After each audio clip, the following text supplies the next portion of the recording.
Good morning students. Today I am going to explain you class 9th chapter 2nd constitutional design. So in the previous chapter, that is, in a democracy, the rulers are not free to do what they like,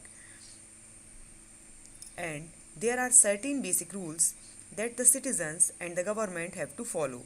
So in this chapter we ask some basic questions about the constitutional designs of the democracies. So one recent instance of designing the constitutions for the democratic state is that of South Africa. So we begin this chapter by looking at what happened there and how the South Africans went about this task of designing their constitutions. Then we turn to how the Indian constitutions was made and how it provides a good framework for the conduct of citizens' life and that of the government. So the first basic question in front of us, what is a constitutions? Constitutions is a set of fundamental laws. It lays down the basic structures of the government according to which the country is to be governed. It gives information about the powers and functions of the legislators, executives and judiciaries. So the basic rules that the citizens and the government have to follow are called the constitutions. And the constitutions is a supreme law of a country. The constitutions determines the rights of the citizens, the powers of the government, and the how the government should function. So we can say like this also, the supreme law of a country containing a fundamental rules governing the policy and the society in a country is known as a constitutions. So now let's move to the next topic in this chapter is democratic constitutions in South Africa. Apartheid. Apartheid was a political and social system in South Africa during the era of white minorities rule. So under this system, the people of South Africa were divided by their race and the different races, so were forced to live separately from each other. So we can say like this also, apartheid is referred to the policy of discriminations on the basis of race, skin, color. So the main features of apartheid are the apartheid system was oppressive for the blacks, means that is very discomfort or sorrows for the blacks. Second, they were forbidden from living in white areas.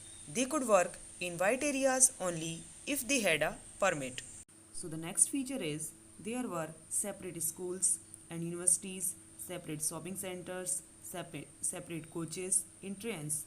The marriage between a persons belonging to two races was a criminal offense. Segregation. Trains, buses, taxis, hotels, hospitals, schools and colleges, libraries, cinema halls, theatres, beaches, swimming pools, public toilets were all separate for the whites and the blacks. So this was called a segregations. So they could not even visit the churches where whites worshipped. Blacks could not form associations or protest against the terrible treatments. Since 1950s, the black colored and Indians fought against the apartheid systems and they launched protest marches and strikes, and the African National Congress was the umbrella organizations and that lead the struggle against the policies of segregations. So the democratic constitutions in South Africa struggle against apartheid. Many sensitive whites also joined the ANC, means African National Congress, to oppose apartheid and played a leading role in this struggle.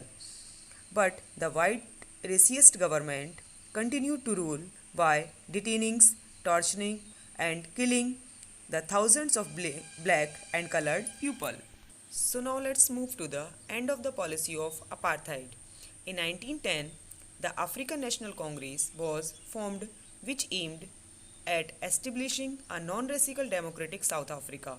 The movement was intensified, means very strong, in the 1950s. In 1960s, the African National Congress was banded and its leaders jailed.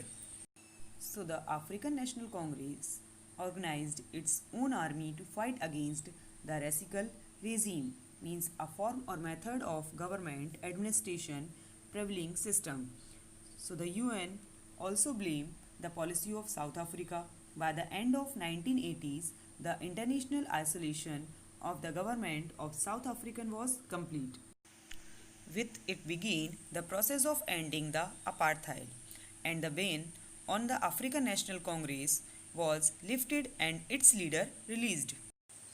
The negotiations between African National Congress and South African government started for framing a new constitution which would give all South Africans the right to vote. So in April 1994, elections were held in South Africa as per the new provisions. So the African National Congress won with a thumping majority and formed a non-racial democratic government. Finally, at the midnight of 26 April 1994, the new national flag of the Republic of South Africa was unfurled and making the newly born democracy in the world. The main leader of African National Congress was Nelson Mandela. He was also known as a Gandhi of South Africa. So Nelson Mandela was one of the most able, efficient and far-sighted leaders of the ANC, means African National Congress. It was under the leadership that the struggle against apartheid reached its climax. This is the picture of a Nelson Mandela. So under his leaderships, the apartheid movements has reached its climate. So due to participations in the movement against apartheid, Nelson Mandela was sentenced to life imprisonments in 1964 and he spent the next 28 years in prisons, means jail.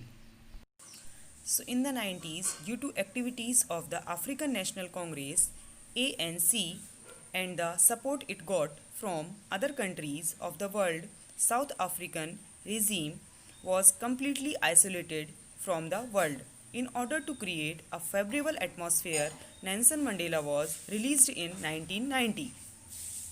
And in 1994, the first democratic elections were held and Nelson Mandela was elected the President of South Africa.